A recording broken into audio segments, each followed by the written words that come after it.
Okay, so we can see here, I've got my hand fully rendered, and then I'm ready to begin my face. But what you need to do first, generally your hands get a bit messy and you start to smudge your page. A really great habit to get into is to rub out any smudges first.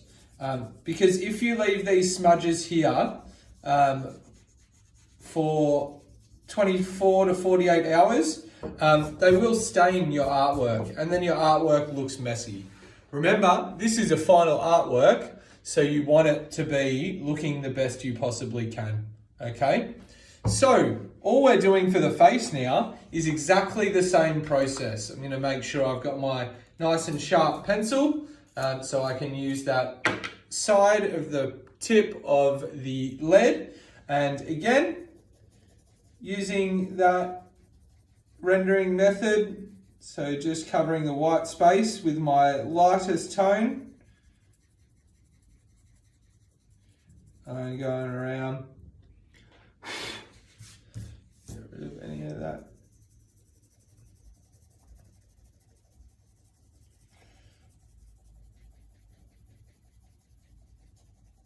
And again as well, this is still important. You can see the direction that I'm colouring in.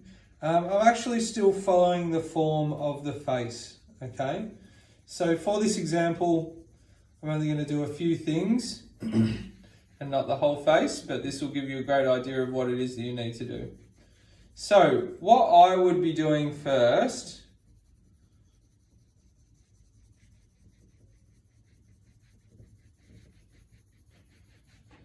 I always work to the biggest chunks of my darkest tone, and then after that I generally will focus on the smaller things. So first I would start with this section here, which I know I have a really dark tone up the top. So do that first.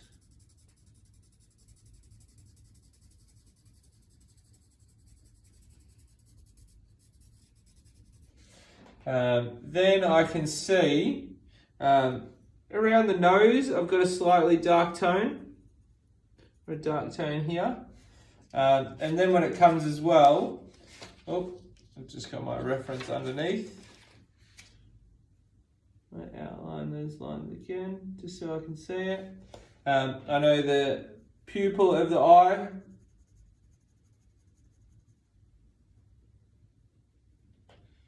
it's dark. I know the edges and the eyeliner around is a really dark tone.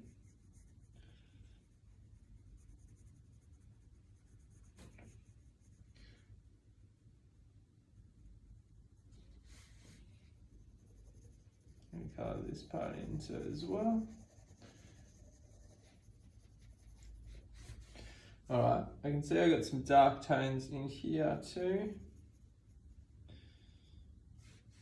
And the area that is actually the face is a darker tone. So I'm going to go over that again.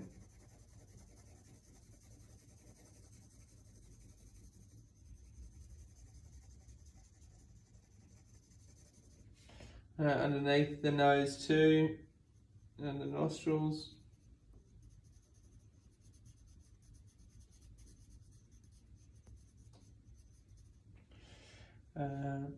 We've got this little part here above the eye, and I've also got the eyebrow too.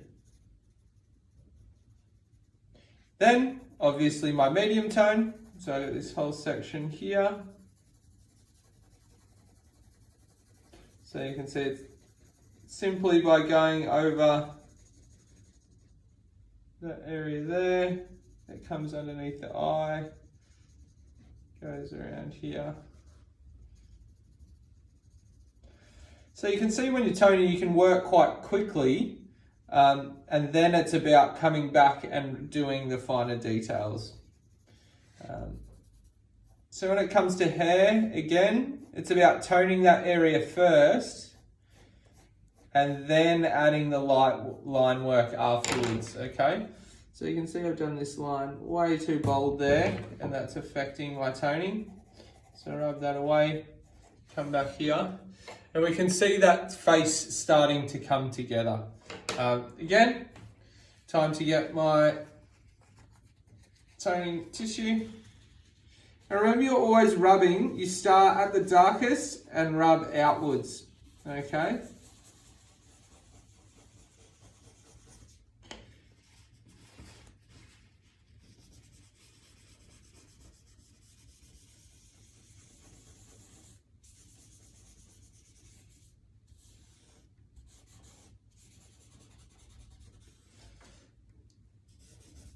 So you can see this outline, I don't want that, that's ruining it. So it's simply getting a rubber. And we can see that face is starting to come together. So it's just about going through and finding all the key features. So the process of what you do in terms of the features of the face, that's up to you and whatever you feel most comfortable, but you have to make sure to undertone everything first with the lightest tone so there's no white showing through, then your darkest, then your medium, then blend, okay? Last step out of everything is to highlight. So in the reference image, the only white section is this center part on the nose. So then I can use a rubber to rub that back and bring in some white. So good luck. And after you finish this, you upload your final artwork onto your Folio slides. Remember, every time you finish, clean up your smudges so they don't stain, and then you can come back again to your drawing.